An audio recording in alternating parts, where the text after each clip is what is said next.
जय हिंद दोस्तों, स्वागत है आप सभी का आपके अपने परिवार द लॉजिकल साइंस में।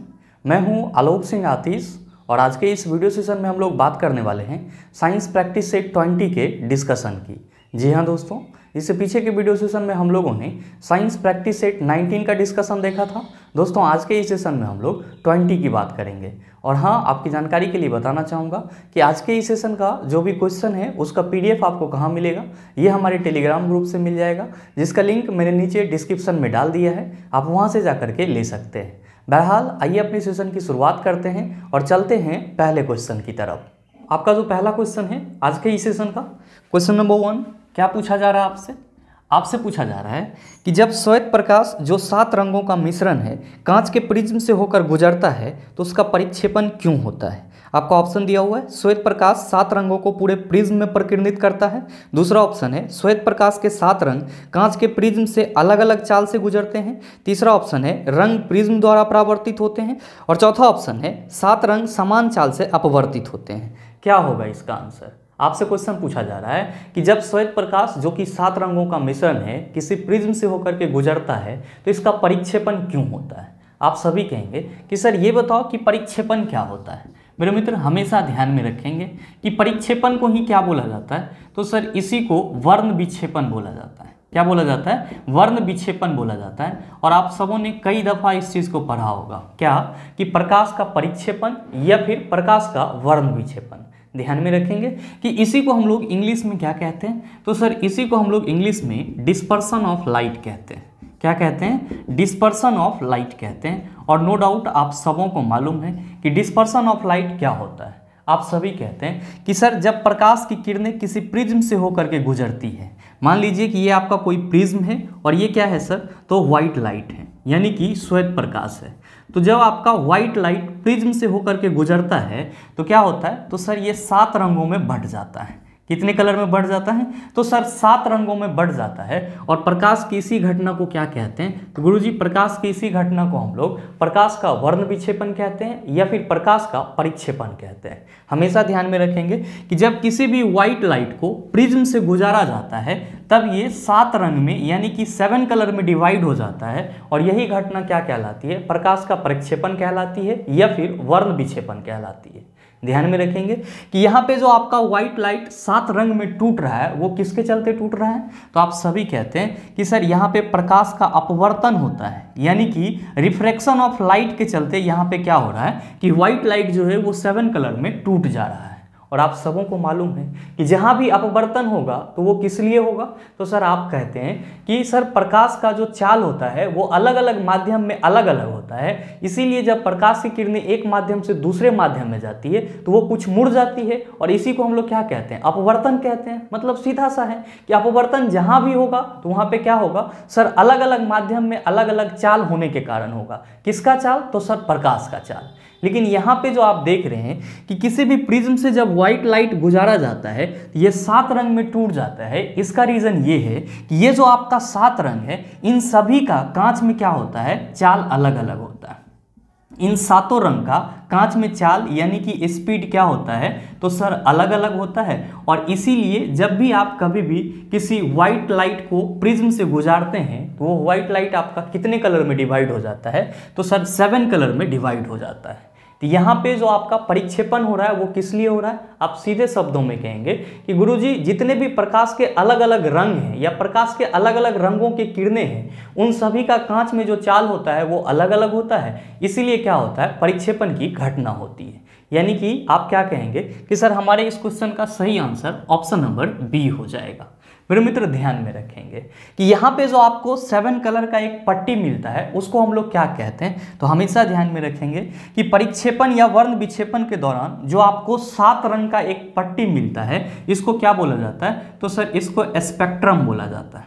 क्या बोला जाता है? स्पेक्ट्रम बोला जाता है। या फिर हिंदी में क्या बोला जाता है, तो सर इसी को हिंदी में वर्णपट बोला जाता है। क्या बोला जाता है? वर्णपट बोला जाता है। साथ ही साथ ध्यान में रखेंगे अगर आपसे ये क्वेश्चन पूछा जाए कि ये जो प्रकाश की परिक्षेपण या फिर वर्ण विक्षेपण की घटना है इसका खोज किसने करा था, तो आप सभी क्या कहेंगे कि सर इस घटना की खोज न्यूटन नामक वैज्ञानिक ने करा था। और कब करा था, तो आप सभी कहेंगे 1666 ईस्वी में करा था। कब करा था सर? 1666 ईस्वी में करा था। साथ ही साथ आप सभी ध्यान में रखेंगे कि यहाँ पे जो आपका 7 कलर है उसमें कौन कौन सा कलर है, तो बस और बस आपको एक शब्द याद रखना है और नो डाउट आप सबों को ये चीज़ याद भी होगा। वो शब्द क्या है? तो आप कहते हैं सर वो शब्द विबग्योर है। क्या है सर? विबग्योर है। ध्यान में रखेंगे। यहाँ पे V4 क्या हो जाता है? तो सर वायलेट होता है। I4 Indigo, B4 blue, G4 green, Y4 yellow, O4 orange और R4 क्या होता है सर? रेड होता है।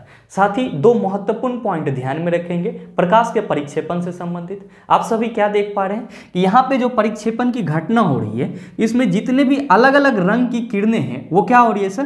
प्रिज्म के आधार की ओर मुड़ रही है। क्या हो रही है सर? प्रिज्म के आधार की ओर मुड़ रही है। तो आपके एग्जाम में कभी कभी ये क्वेश्चन पूछा जाता है कि निम्नलिखित में से किस रंग का जो विक्षेपण होता है वो सबसे ज्यादा होता है, यानी कि कौन सा रंग जो है वो सबसे ज्यादा आधार की ओर मुड़ती है। आप सभी ध्यान में रखेंगे कि बैगनी रंग का विक्षेपण क्या होता है? तो सर सर्वाधिक होता है, यानी कि सबसे ज्यादा होता है। यानी कि प्रिज्म में जब आप देखेंगे तो जो आपका बैगनी कलर होगा ये सबसे ज्यादा क्या होगी सर? आधार की ओर झुकी हुई होगी। साथ ही साथ आपके एग्जाम में ये क्वेश्चन भी पूछ लिया जाता है कि निम्नलिखित में से किस रंग का विक्षेपण सबसे कम होता है। तो आप सभी ध्यान में रखेंगे कि जो लाल रंग होता है, जो रेड कलर होता है, उसका विक्षेपण क्या होता है? सबसे कम होता है। ये भी आपके लिए इंपॉर्टेंट पॉइंट है कि लाल रंग का विक्षेपण क्या होता है? तो सर सबसे कम होता है। और सबसे ज्यादा विक्षेपण किसका होता है? तो आप कहेंगे बैगनी रंग का होता है। बाकी के जो कलर हैं उसका जो विक्षेपण का स्थिति रहता है, यानी कि आधार की ओर मुड़ने की स्थिति होती है, वो क्या होती है? तो सर लाल रंग और बैगनी रंग दोनों के बीच का होता है। उम्मीद करते हैं समझ पाए होंगे। चलते हैं अगले क्वेश्चन की तरफ। आपका जो अगला क्वेश्चन है, क्वेश्चन नंबर 2, क्या पूछा जा रहा है आपसे? आपसे पूछा जा रहा है कि इलेक्ट्रिक बल्ब में भरने हेतु निम्नलिखित में से किस गैस का प्रयोग किया जाता है। आपका ऑप्शन दिया हुआ है हाइड्रोजन और नाइट्रोजन, दूसरा ऑप्शन है आर्गन और हाइड्रोजन, तीसरा ऑप्शन है नाइट्रोजन और ऑक्सीजन, चौथा ऑप्शन है आर्गन और नाइट्रोजन। क्या होगा इसका आंसर? आपसे क्वेश्चन पूछा जा रहा है कि इलेक्ट्रिक बल्ब में भरने के लिए इन चारों में से कौन सा गैस यूज किया जाता है। हमेशा ध्यान में रखेंगे कि इलेक्ट्रिक बल्ब का जो फिलामेंट होता है, इलेक्ट्रिक बल्ब का जो फिलामेंट होता है उस फिलामेंट को ऑक्सीकृत होने से बचाने के लिए, उस फिलामेंट को ऑक्सीकृत होने से बचाने के लिए, यानी कि ऑक्सीडाइज्ड होने से बचाने के लिए कौन सा गैस भरा हुआ रहता है? तो सर इसमें आर्गन और नाइट्रोजन गैस भरा हुआ रहता है। कौन सा गैस भरा हुआ रहता है? आर्गन और नाइट्रोजन गैस भरा हुआ रहता है। तो आपसे जो क्वेश्चन पूछा जा रहा है उसका सीधा सीधा आंसर क्या हो जाएगा? आप सभी कहेंगे sir option number D is the right answer of this question. मेरे मित्र ध्यान में रखेंगे, अगर आपसे सीधे सीधे ये क्वेश्चन पूछा जाता कि इलेक्ट्रिक बल्ब में निम्नलिखित में से कौन सा अक्रिय गैस भरा हुआ रहता है, तो आप सभी क्या कहते हैं कि गुरुजी यहाँ पे जो आर्गन है ये क्या है? अक्रिय गैस है। तो हमसे अगर ये क्वेश्चन पूछा जाता कि इलेक्ट्रिक बल्ब में निम्नलिखित में से कौन सा अक्रिय गैस भरा हुआ रहता है, तो हम सीधे कहते कि आर्गन भरा हुआ रहता है। लेकिन अगर दो गैस की बात की जाए तो आप सभी क्या कहेंगे? आर्गन और नाइट्रोजन भरा हुआ रहता है। साथ ही ध्यान में रखेंगे कि आर्गन और नाइट्रोजन के मिक्सचर में कौन ज्यादा होता है? तो सर आर्गन जो है वो क्या होता है? सर ज्यादा होता है। जबकि नाइट्रोजन की प्रतिशतता कितनी होती है? तो सर नाइट्रोजन की प्रतिशतता लगभग 7% होती है। कितनी होती है? 7% होती है। साथ ही आप सभी के मन में चल रहा होगा कि गुरुजी हमारे एग्जाम में कभी कभी ये क्वेश्चन पूछ लिया जाता है कि इलेक्ट्रिक बल्ब का सिंबल क्या होता है। तो मेरे मित्र ध्यान में रखेंगे कि ये क्या है? तो इलेक्ट्रिक बल्ब का सिंबल है। साथ ही साथ ध्यान में रखेंगे कि ये जो आप टेढ़ा मेढ़ा लाइन दिख रहे हैं इसी को हम लोग क्या कहते हैं? तो सर इसी को हम लोग फिलामेंट कहते हैं। और बड़ा ही पॉपुलर सा क्वेश्चन है कि इलेक्ट्रिक बल्ब का फिलामेंट किससे बना होता है या किस धातु से बना हुआ होता है। आप सभी कहेंगे कि इलेक्ट्रिक बल्ब का जो फिलामेंट है वो टंगस्टन धातु से बना हुआ होता है। किससे बना हुआ होता है? टंगस्टन धातु से बना हुआ होता है। और टंगस्टन का लैटिन में नाम क्या होता है? तो आप सभी कहेंगे कि टंगस्टन का लैटिन में नाम क्या होता है? वॉल्फ्रम होता है। क्या होता है सर? लैटिन नाम इसका वॉल्फ्रम होता है। और इसीलिए टंगस्टन का सिंबल क्या होता है? तो सर टंगस्टन का सिंबल W होता है। साथ ही साथ ध्यान में रखेंगे कि जो इलेक्ट्रिक बल्ब का फिलामेंट टंगस्टन धातु से बना होता है इसकी प्रतिरोधकता कितनी होती है, यानी कि रेसिस्टेंस कितनी होती है? तो सर हाई होती है। जब भी आपसे क्वेश्चन करा जाए कि इलेक्ट्रिक बल्ब के फिलामेंट की रेसिस्टेंस कितनी होती है, आप कहेंगे हाई होती है। साथ ही साथ एमपी यानी कि मेल्टिंग पॉइंट कितना होता है, तो आप सभी क्या कहेंगे कि गुरुजी इसका मेल्टिंग पॉइंट भी क्या होता है, हाई ही होता है, यानी कि बहुत ज़्यादा होता है। अगर आपसे ये क्वेश्चन पूछ दिया जाए कि टंगस्टन का मेल्टिंग पॉइंट कितना होता है, तो आप सभी ध्यान में रखेंगे कि टंगस्टन का मेल्टिंग पॉइंट 3380 डिग्री सेल्सियस होता है। कितना होता है, 3380 डिग्री सेल्सियस होता है। साथ ही अगर आपसे कोई ये क्वेश्चन पूछ ले कि बल्ब का आविष्कार किसने करा था, बल्ब का आविष्कार किसने करा था, तो आप क्या कहेंगे, आप कहेंगे कि थॉमस अल्वा एडिसन नामक वैज्ञानिक ने बल्ब का आविष्कार करा था। अगर आपसे कोई ये क्वेश्चन पूछ ले कि क्या बल्ब ओम के नियम का पालन करता है, आप क्या कहेंगे कि बल्ब जो है वो ओम के नियम का पालन नहीं करता है। बल्ब जो है वो ओम का जो नियम है यानी कि ओम्स लॉ है उसका पालन नहीं करता है। उम्मीद करते हैं समझ पाए होंगे। चलते हैं अगले क्वेश्चन की तरफ। आपका जो अगला क्वेश्चन है, क्वेश्चन नंबर 3, क्या पूछा जा रहा है आपसे, आपसे पूछा जा रहा है कि यदि कई बल्ब एक परिपथ में समांतर क्रम में जुड़े हुए हो और एक बल्ब फ्यूज हो जाता है तो अन्य बल्बों के साथ क्या होता है। आपका ऑप्शन दिया हुआ है, अन्य सभी बल्ब जलना बंद कर देते हैं। दूसरा ऑप्शन है कुछ बल्ब जलते हैं और कुछ नहीं जलते हैं। तीसरा ऑप्शन है कुछ बल्ब फट जाते हैं। चौथा ऑप्शन है अन्य सभी बल्ब जलते हैं। क्या होगा इसका आंसर। आपसे क्वेश्चन करा जा रहा है कि यदि बहुत सारे बल्ब को एक साथ समांतर क्रम में जोड़ा जाए और उसमें से एक बल्ब फ्यूज हो जाए तो बाकी के बल्ब पे क्या प्रभाव पड़ेगा। जैसे कि अगर आपसे बात ये करा जाए, मान लीजिए कि यहाँ पे कुछ देर के लिए 3 बल्ब है आपके पास। कितने बल्ब हैं सर, 3 बल्ब हैं, और इन तीनों को आप क्या कर रहे हैं, तो सर इस तीनों को आप समांतर क्रम में जोड़ रहे हैं। तीनों को क्या कर रहे हैं सर, समांतर क्रम में जोड़ रहे हैं। जब आप इसको समांतर क्रम में जोड़ने के लिए सर्किट बनाएंगे तो वो आपका कुछ इस तरह से होगा। ध्यान में रखेंगे, यहाँ पे हम एक स्विच भी लगा देते हैं। आप क्या कहेंगे, आप कहेंगे कि सर जैसे ही इस सेल से इसको इलेक्ट्रिसिटी मिलेगी यानी कि विद्युत धारा मिलेगी और विद्युत धारा प्रवाहित होगी, तो यहाँ पे जैसे ही विद्युत धारा आएगी ये विद्युत धारा क्या होगा, तो 3 भाग में बंट जाएगी। यानी कि पहले बल्ब को I1 धारा मिलेगा, दूसरे बल्ब को I2 धारा मिलेगा और तीसरे बल्ब को I3 धारा मिलेगा। और आप क्या कहेंगे कि सर इन दोनों ही बिंदु के बीच का जो विभवांतर होगा वो क्या होगा, समान होगा। क्यों होगा भाई, तो आप सभी ने कई दफ़ा पढ़ा है कि जब भी किसी परिपथ में समांतर क्रम में उपकरण जुड़े हुए रहते हैं तो जहाँ पे बहुत सारे उपकरण जुड़े हुए रहते हैं उन दोनों ही बिंदु के बीच का विभवांतर क्या होता है, समान होता है। जबकि समांतर क्रम में जुड़े हुए उपकरणों के बीच क्या होता है, अलग अलग धारा बहती है। तो अगर आप मान लीजिए कि यहाँ पे ऊपर वाला बल्ब आपका फ्यूज हो जाए तो बाकी के बल्ब क्या होगा। आप कहेंगे सर कैसी बात कर रहे हैं, बाकी के बल्ब जैसे जल रहा था वैसे ही जलता रहेगा।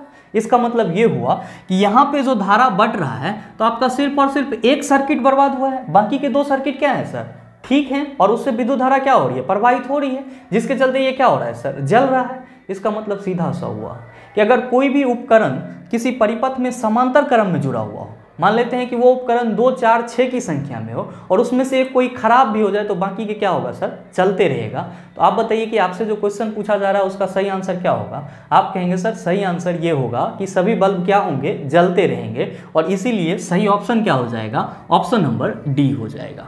मेरे मित्र ध्यान में रखेंगे, आपके एग्जाम में कभी कभी ये क्वेश्चन पूछ लिया जाता है कि सड़कों पे जो आपका लाइट लगा हुआ रहता है वो किस क्रम में जुड़े हुए रहते हैं। तो आप सभी क्या कहेंगे कि सड़कों पे जो लाइट लगा हुआ रहता है वो समांतर क्रम में जुड़े हुए रहते हैं, यानी कि उसका जो कॉम्बिनेशन होता है वो कैसा होता है, तो सर पैरेलल कॉम्बिनेशन होता है। काहे होता है सर, इसलिए होता है कि पैरेलल कॉम्बिनेशन में जो उपकरण होते हैं उन सभी से अलग अलग धारा बहती है, तो कोई एक लाइट खराब भी हो जाएगा तो बाकी का जलता रहे, इसीलिए उन सभी को क्या किया जाता है, समांतर क्रम में जोड़ा जाता है। साथ ही ध्यान में रखेंगे कि स्ट्रीट लाइट में कौन सा दर्पण उपयोग किया जाता है, ये क्वेश्चन भी कभी कभी आपसे पूछ लिया जाता है। तो आप सभी क्या कहेंगे, आप सभी कहेंगे कि सर जो स्ट्रीट लाइट होता है और उससे जो प्रकाश मिलती है वो क्या होती है सर, वो फैला हुआ प्रकाश मिलती है, यानी कि कुछ इस तरह का लाइट हमको मिलती है।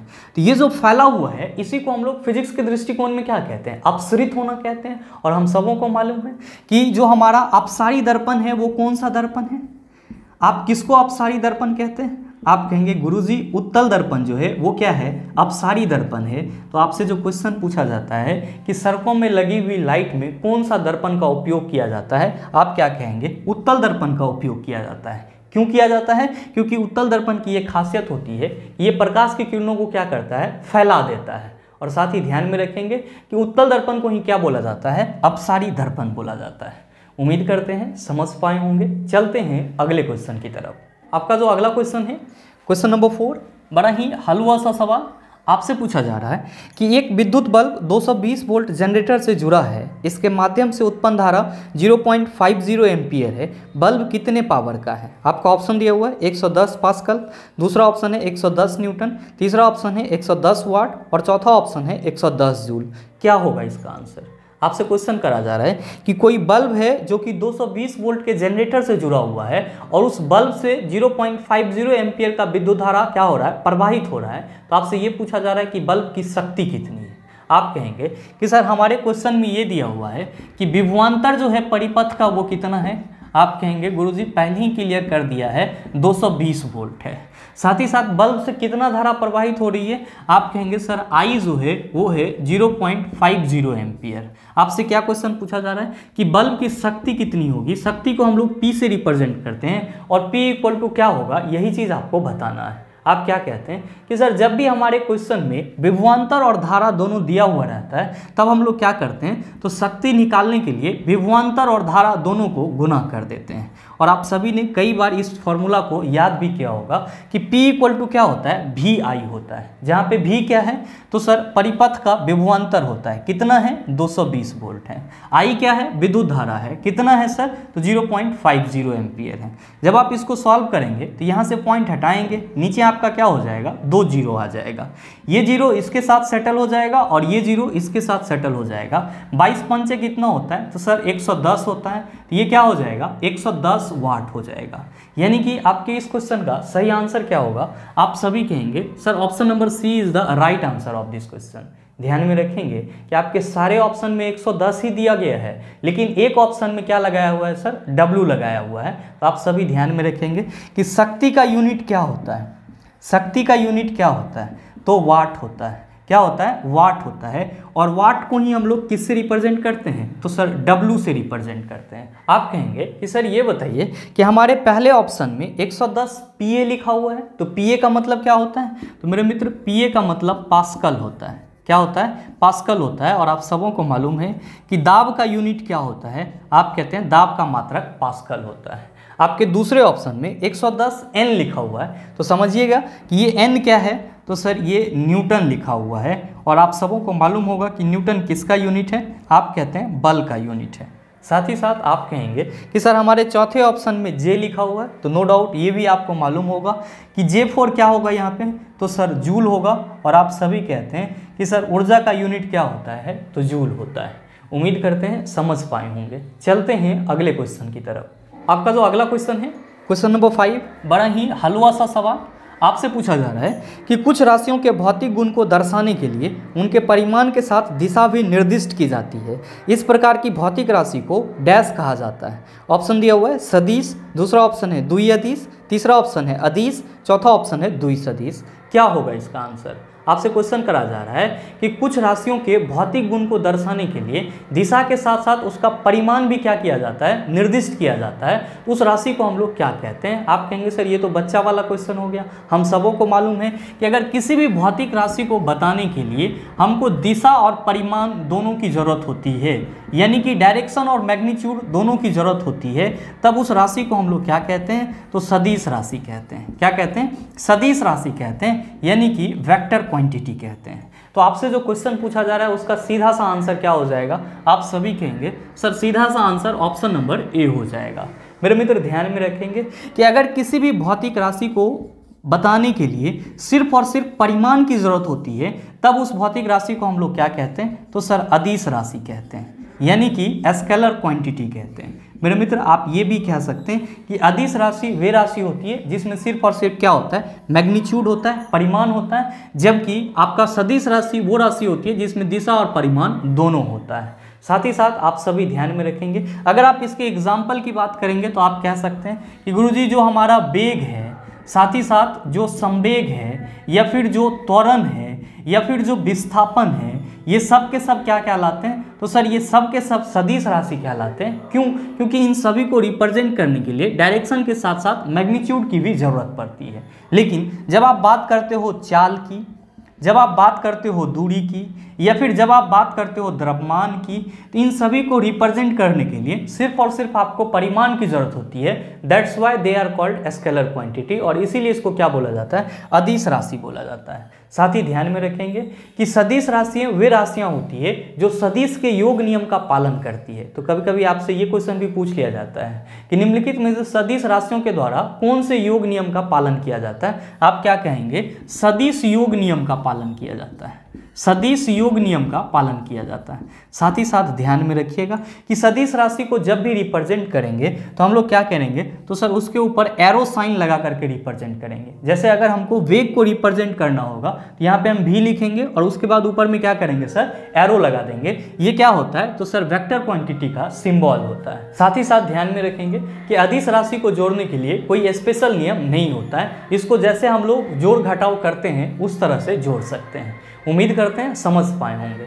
चलते हैं अगले क्वेश्चन की तरफ। आपका जो अगला क्वेश्चन है, क्वेश्चन नंबर 6, बड़ा ही हलवा सा सवाल ये भी आपसे पूछा जा रहा है कि ओजोन का आणविक द्रव्यमान कितना है। आपका ऑप्शन दिया हुआ है 32 यूनिट, दूसरा ऑप्शन है 48 यूनिट, तीसरा ऑप्शन है 8 यूनिट, चौथा ऑप्शन है 16 यूनिट। देखने में बिल्कुल ही सरल लगता है, लेकिन आप में से बहुत सारे मित्र इस क्वेश्चन को जानते हुए भी वहाँ पे जाकर के अटक जाते हैं। तो आपको अटकना नहीं है। पहले चीज़ आप ये ध्यान में रखेंगे कि ओजोन हम लोग बोलते किसको हैं, तो आप सभी याद रखेंगे कि ओजोन हम लोग O3 को बोलते हैं। किसको बोलते हैं, O3 को बोलते हैं। अच्छा ये है क्या, तो आप सभी क्या कहेंगे कि गुरुजी ओजोन जो है वो ऑक्सीजन का अपरूप है। तो आपके एग्जाम में ये क्वेश्चन भी पूछ लिया जाता है कि निम्नलिखित में से ऑक्सीजन का अपरूप यानी कि ऑक्सीजन का एलोट्रॉप कौन है। आप क्या कहेंगे, ओजोन है। इसके लिए आपका मॉलिक्यूलर फार्मूला क्या होता है, O3 होता है। आपसे क्या पूछा जा रहा है, आपसे पूछा जा रहा है कि ओजोन का आणविक द्रव्यमान कितना होता है। ओजोन का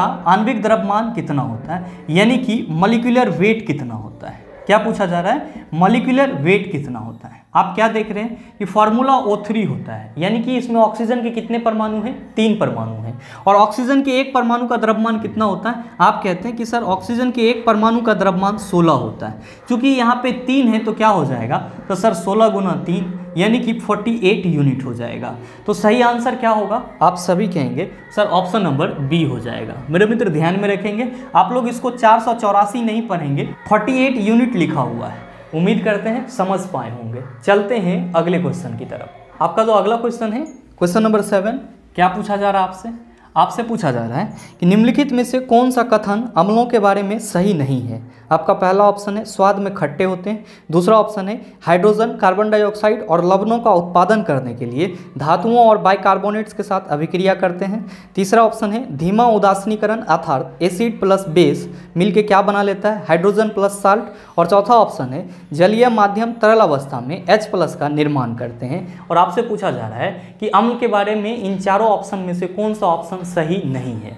मेरे मित्र आप सभी क्या कहते हैं, आप सभी कहते हैं कि गुरुजी जो अम्ल होता है, जो अम्ल होता है जिसको आप सभी एसिड कहते हैं, इसका टेस्ट कैसा होता है। तो आप कहते हैं सर इसका टेस्ट जो है ये खट्टा होता है। टेस्ट इसका कैसा होता है सर, खट्टा होता है। साथ ही साथ आप क्या कहते हैं कि गुरुजी जब कोई धातु अम्ल के साथ अभिक्रिया करता है तब कौन सी गैस मिलती है आपको, तो आप कहते हैं हाइड्रोजन गैस मिलती है। कौन सी गैस मिलती है, हाइड्रोजन गैस मिलती है। साथ ही आप ये भी कहते हैं कि गुरुजी जब कोई धातु का कार्बोनेट या फिर बाइकार्बोनेट, जब किसी धातु का कार्बोनेट या फिर बाइकार्बोनेट अम्ल के साथ अभिक्रिया करता है, जब किसी धातु का कार्बोनेट या फिर बाइकार्बोनेट अम्ल के साथ अभिक्रिया करता है तब आप सबों को कौन सा गैस मिलता है, तो सर कार्बन डाइऑक्साइड गैस मिलता है। कौन सा गैस मिलता है, कार्बन डाइऑक्साइड गैस मिलता है। और जब अम्ल धातु के साथ अभिक्रिया करता है तब आपको हाइड्रोजन गैस मिलता है। साथ ही साथ आप सबों को ये भी मालूम है कि अम्ल अगर बेस के साथ यानी कि एसिड अगर बेस के साथ रिएक्ट करता है तो क्या बना लेता है, तो सर ये सॉल्ट और वाटर बना लेता है। क्या बना लेता है, सॉल्ट और वाटर बना लेता है। और फिर आप सभी ये भी कहते हैं कि गुरुजी अम्ल जो है, एसिड जो है वो जलीय अवस्था में यानी कि तरल अवस्था में कौन सा आयन देता है, H+ आयन देता है। क्या देता है, H+ आयन देता है। और नो डाउट ये चीज़ आप सबों को अच्छे से याद होगा। और ध्यान में रखिएगा कि इन सभी को ही हम लोग क्या कहते हैं, अम्ल का गुण कहते हैं। यानी कि इसमें फिजिकल प्रॉपर्टीज भी है और केमिकल प्रॉपर्टीज भी है। पहला फिजिकल प्रॉपर्टीज ये कि अम्ल का स्वाद क्या होता है, खट्टा होता है, साथ ही साथ ये क्या प्रोड्यूस करता है, तो सर H+ आयन प्रोड्यूस करता है। और अगर आप केमिकल प्रॉपर्टीज की बात करेंगे तो अम्ल धातु के साथ अभिक्रिया करेगा तो हाइड्रोजन गैस रिलीज करेगा, और धातु के कार्बोनेट और बाइकार्बोनेट के साथ अभिक्रिया करेगा तो क्या करेगा, कार्बन डाइऑक्साइड गैस रिलीज करेगा। साथ ही आप सबों को मालूम है कि अगर कोई एसिड बेस के साथ अभिक्रिया कर लेता है तब वो सॉल्ट यानी कि लवण और जल बनाता है। क्या बनाता है, लवण और जल बनाता है। और इस अभिक्रिया को हम लोग क्या कहते हैं, उदासीनीकरण अभिक्रिया कहते हैं। इस अभिक्रिया को क्या कहते हैं, उदासीनीकरण अभिक्रिया, यानी कि न्यूट्रलाइजेशन रिएक्शन कहते हैं। तो अब बताओ कि आपसे जो क्वेश्चन पूछा जा रहा है वो ना बनेगा, आसानी से बन जाएगा। आप क्या कहेंगे कि सर हमारा जो क्वेश्चन है उसमें कहा जा रहा है कि कौन सा कथन अम्ल के बारे में सही नहीं है। तो हमारा पहला ऑप्शन है कि स्वाद में खट्टे होते हैं, तो अभी जस्ट बताया स्वाद में खट्टा होता है, यानी कि पहला ऑप्शन सही है। दूसरा है हाइड्रोजन और कार्बन डाइऑक्साइड और लवणों का उत्पादन करने के लिए धातुओं और बाइकार्बोनेट्स के साथ अभिक्रिया करते हैं। आप कहेंगे सर दूसरा ऑप्शन भी सही है। जबकि आपका तीसरा ऑप्शन है धीमा उदासीनीकरण, अर्थात एसिड प्लस बेस रिएक्ट करके हाइड्रोजन और सॉल्ट बना लेता है। आप कहेंगे सर धीमा उदासीकरण की तो बात ही नहीं होगी यहाँ पे, और इसमें लिखा हुआ हाइड्रोजन और क्या बनता है, सॉल्ट बनता है। जबकि क्या बनता है सर, सॉल्ट और वाटर बनता है। यानी कि आपका जो तीसरा ऑप्शन है वो क्या है सर, गलत है। और चौथा ऑप्शन क्या कह रहा है, चौथा ऑप्शन कह रहा है कि जलीय माध्यम तरल अवस्था में H+ का निर्माण करता है। तो H+ क्या है, तो सर H+ आयन है। आप बताइए सही आंसर क्या होगा। आप सभी कहेंगे sir option number C is the right answer of this question. ध्यान में रखिएगा कि ये जो आपका शब्द एसिड है ये किस वर्ड से आया है, तो सर लैटिन वर्ड एसिडस से आया है। लैटिन वर्ड किससे आया है सर, एसिडस से आया है। तो ये चीज़ भी आप ध्यान में रखिएगा। उम्मीद करते हैं समझ पाए होंगे। चलते हैं अगले क्वेश्चन की तरफ। आपका जो अगला क्वेश्चन है, क्वेश्चन नंबर 8, क्या पूछा जा रहा है आपसे, आपसे पूछा जा रहा है कि डैश यौगिक में एक कार्यात्मक समूह के रूप में OH है। आपका ऑप्शन दिया हुआ है carbonyl acid. Actually carbonyl acid नहीं होता है, कार्बोनिक एसिड होता है। दूसरा ऑप्शन है एथेनोइक एसिड, तीसरा ऑप्शन है एसिटिकम, और चौथा ऑप्शन है ब्यूटेनॉल। क्या होगा इसका आंसर, आपसे क्वेश्चन करा जा रहा है इन चारों में से किस यौगिक के लिए OH फंक्शनल ग्रुप का यूज किया जाता है। अब आप सभी कहेंगे कि सर ये फंक्शनल ग्रुप क्या है, तो ध्यान में रखिएगा कि यहाँ पे जो OH लिखा हुआ है जिसको आप क्या कह रहे हैं सर, फंक्शनल ग्रुप, इसी को हिंदी में क्या कहा जाता है, तो सर इसी को हिंदी में कार्यात्मक समूह बोला जाता है। क्या बोला जाता है, कार्यात्मक समूह। और इसका आप इंग्लिश नाम भी याद रखिए, इसी को क्या बोला जाता है, फंक्शनल ग्रुप बोला जाता है।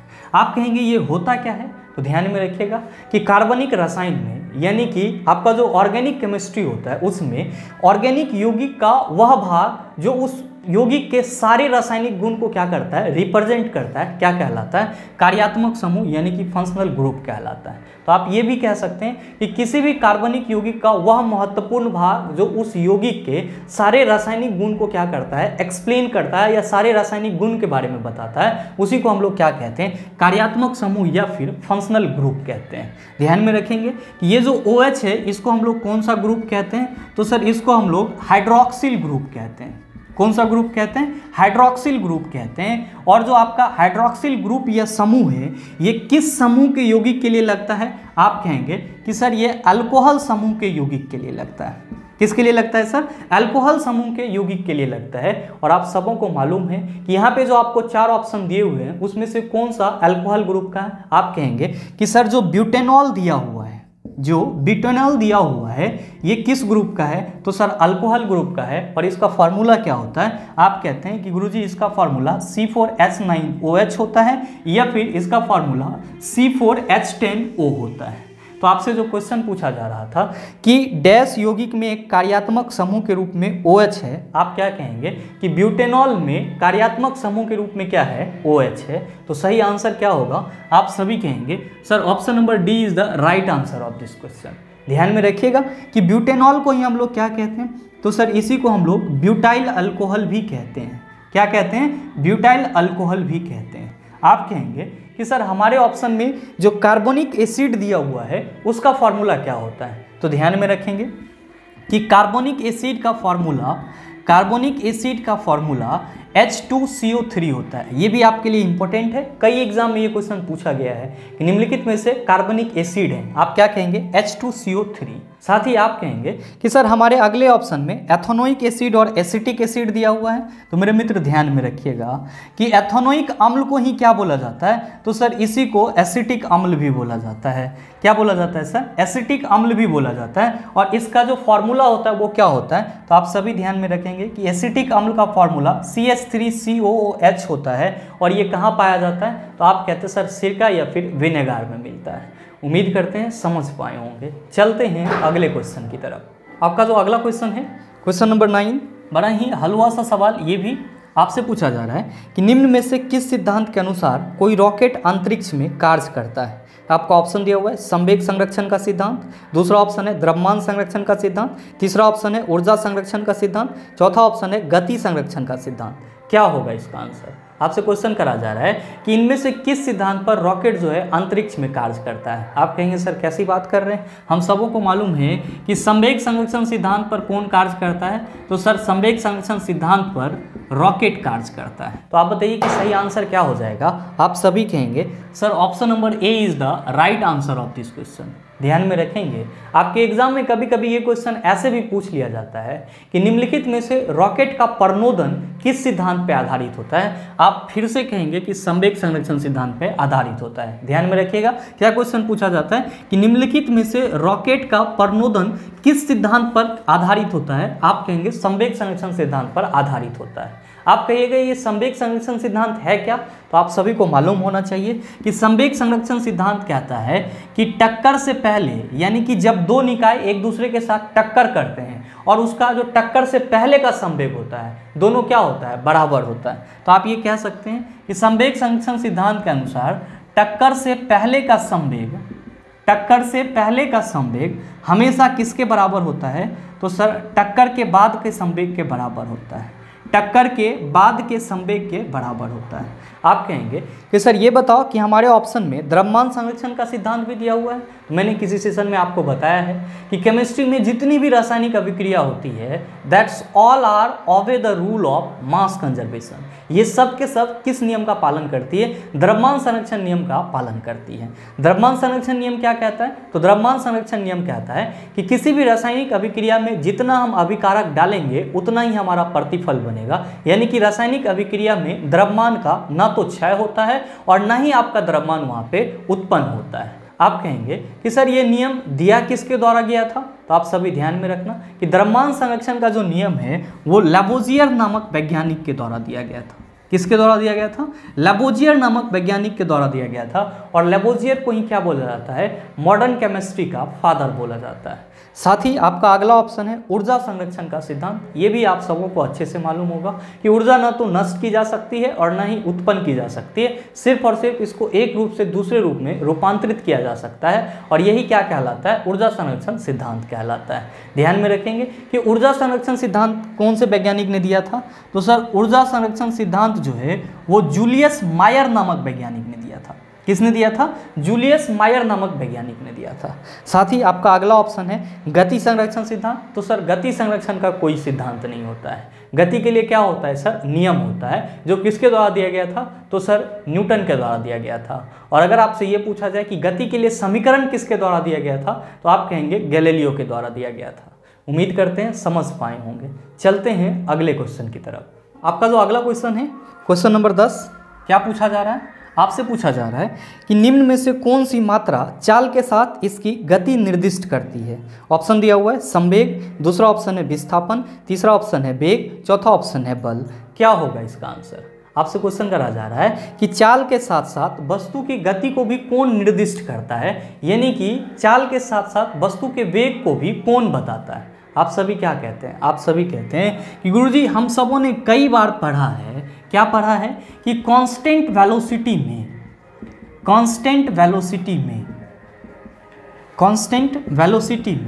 क्या होता है, तो सर हमेशा कांस्टेंट स्पीड होता है। क्या होता है, कांस्टेंट स्पीड होता है। इसी को आप शुद्ध हिंदी में कहते हैं कि गुरुजी अचर वेग में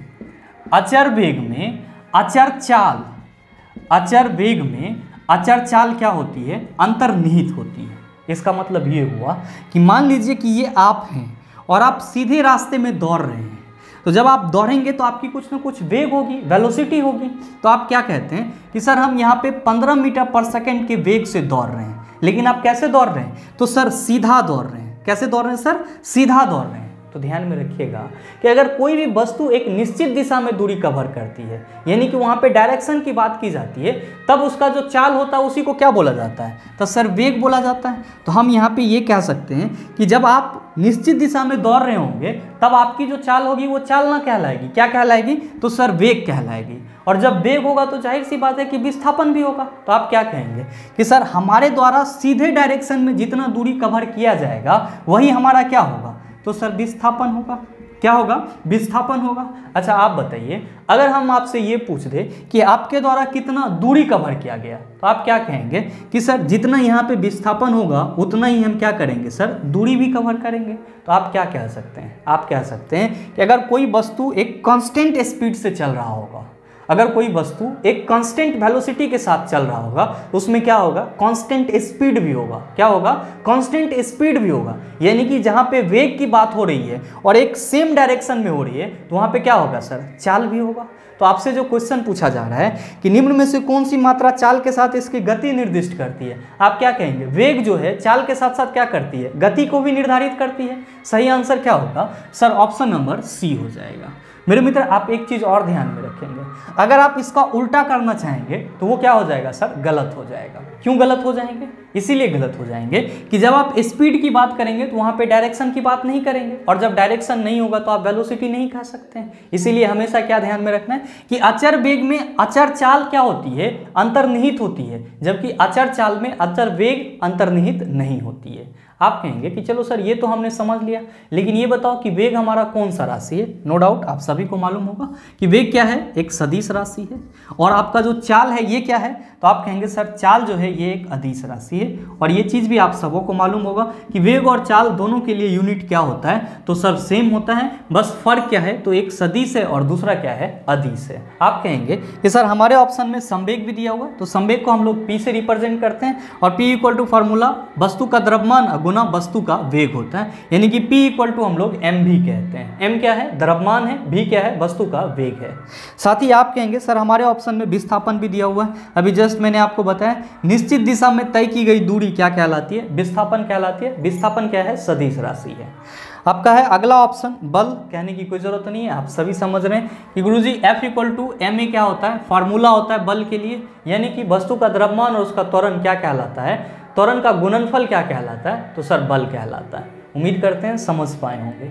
चलते हैं अगले क्वेश्चन की तरफ। आपका जो अगला क्वेश्चन है क्वेश्चन नंबर 11, बड़ा ही आसान सा सवाल। ये भी आपसे पूछा जा रहा है कि किसी वस्तु पर लगने वाले गुरुत्वाकर्षण बल को कहा जाता है। ऑप्शन दिया हुआ है भार, दूसरा है संवेग, तीसरा है तनाव, चौथा है आवेग। क्या होगा इसका आंसर? आप सभी कहेंगे कि सर पृथ्वी किसी भी वस्तु को अपनी ओर गुरुत्वाकर्षण बल के चलते क्या होती है? खींचती है। तो हम सबों को मालूम है कि इस दुनिया में जितनी भी चीज़ होते हैं उन सभी में क्या होता है? तो सर द्रव्यमान होता है, यानी कि m होता है। जब आप ये कहते हैं कि पृथ्वी किसी भी वस्तु को अपनी ओर खींचती है तो वो गुरुत्वीय त्वरण से खींचती है, और उसी गुरुत्वीय त्वरण के चलते जो बल उत्पन्न होता है उसी को गुरुत्वाकर्षण बल कहते हैं। यानी कि अगर आप थोड़ा देर के लिए ये मान लीजिए कि ये आपका कोई ऑब्जेक्ट है और इसका द्रव्यमान m है, और पृथ्वी इसको g त्वरण से क्या करती है? अपनी ओर खींच रही है, तो यहाँ पे जो गुरुत्वाकर्षण बल का मान होगा वो क्या होगा? आप कहेंगे सर इस वस्तु के mg के बराबर होगा। और आप सभी क्या कहते हैं कि गुरुजी वस्तु का द्रव्यमान और गुरुत्वीय त्वरण का गुणनफल क्या कहलाता है? वस्तु का भार कहलाता है, और इसी को हम लोग इंग्लिश में क्या कहते हैं? तो सर वेट कहते हैं। तो आपसे जो क्वेश्चन पूछा जा रहा है कि किसी वस्तु पर लगने वाले गुरुत्वाकर्षण बल को कहा जाता है, आप क्या कहेंगे कि सर भार कहा जाता है। सही आंसर क्या हो जाएगा? ऑप्शन नंबर ए हो जाएगा। ध्यान में रखिएगा कि किसी भी वस्तु का जो भार होता है वो किस पे डिपेंड करता है? तो सर गुरुत्वीय त्वरण पर डिपेंड करता है। किस पे डिपेंड करता है?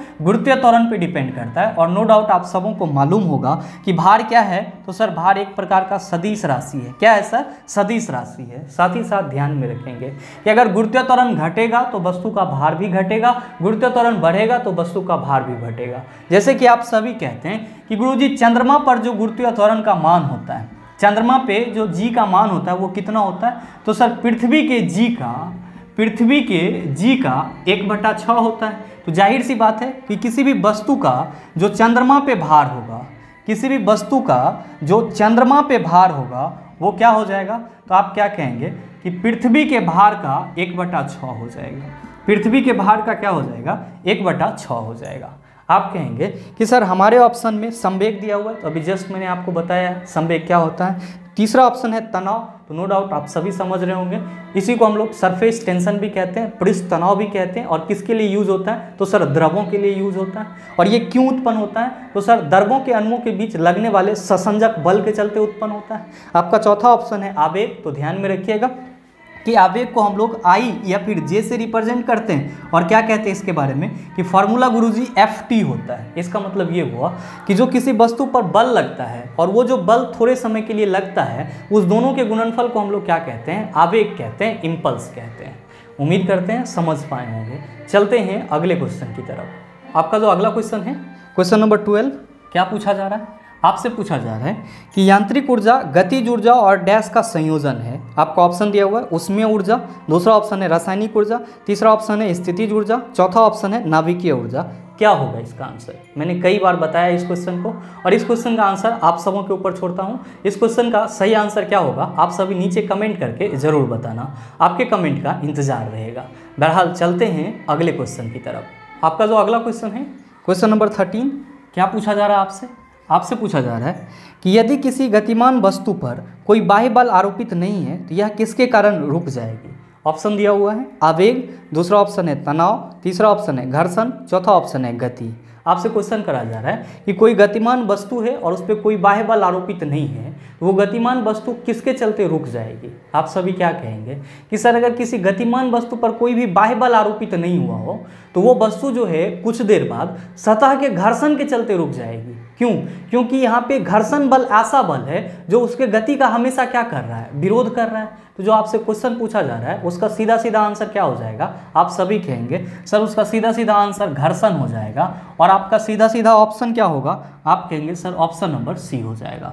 और अगर आपसे कोई ये पूछे कि घर्षण बल क्या होता है, आप क्या कहेंगे कि वैसा बल जो वस्तु के गति का हमेशा विरोध करता है वो क्या कहलाता है, घर्षण बल कहलाता है। और नो डाउट मैंने इस चीज़ को भी कई बार आपको बताया है और आपको ये मालूम भी होगा कि घर्षण बल कितने प्रकार के होते हैं। आप कहते हैं सर 3 प्रकार के होते हैं। पहला होता है स्टैटिक फ्रिक्शन, दूसरा होता है काइनेटिक फ्रिक्शन, और आपका तीसरा होता है रोलिंग फ्रिक्शन। उम्मीद करते हैं समझ पाए होंगे। चलते हैं अगले क्वेश्चन की तरफ। आपका जो अगला क्वेश्चन है, क्वेश्चन नंबर 14, क्या पूछा जा रहा है आपसे पूछा जा रहा है निम्न में से दाब का बीमा सूत्र क्या है। आपका ऑप्शन दिया हुआ है mL(T⁻²), दूसरा है mL(T⁻1), T⁻², और तीसरा है mL(T⁻2) और T⁻², और चौथा है mL(T⁻1) और T⁻²। क्या होगा इसका आंसर। आपसे क्वेश्चन करा जा रहा है कि दाब का विमीय सूत्र क्या होता है, यानी कि प्रेशर का डायमेंशनल फार्मूला क्या होता है। मेरे मित्र आप सभी क्या कहते हैं, आप सभी कहते हैं कि गुरुजी प्रेशर इक्वल टू फार्मूला होता है फोर्स बटा एरिया। क्या होता है, फोर्स बटा एरिया। ध्यान में रखेंगे कि बल का विमीय सूत्र क्या होता है, आप कहते हैं mL(T⁻2) होता है। और एरिया का क्या होता है, तो आप सभी कहते हैं कि गुरुजी एरिया का जो डायमेंशनल फार्मूला होता है वो होता है L²।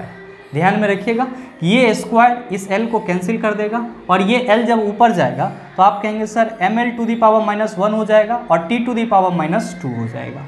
यानी कि जो दाब का विमीय सूत्र होगा वो क्या होगा, आप कहेंगे mL(T⁻1) और T⁻2। तो सही ऑप्शन क्या हो जाएगा, आप सभी कहेंगे sir option number B is the right answer of this question. उम्मीद करते हैं समझ पाए होंगे। मेरे मित्र नॉइज़ यहाँ पे बहुत ज़्यादा हो रहा है, बगल में शादी है, इसी की वजह से वहाँ पे म्यूज़िक वगैरह चल रहा है, तो थोड़ा बहुत आप लोग भी सुन पा रहे होंगे। अब शादी है तो यहाँ पे जा कर के हम कुछ बोल भी नहीं सकते हैं, तो आज के सेशन को हम लोग यहीं तक रखते हैं। इसका जो बाकी का 11 क्वेश्चन बचा हुआ है वो हम लोग कल सवेरे कर लेंगे।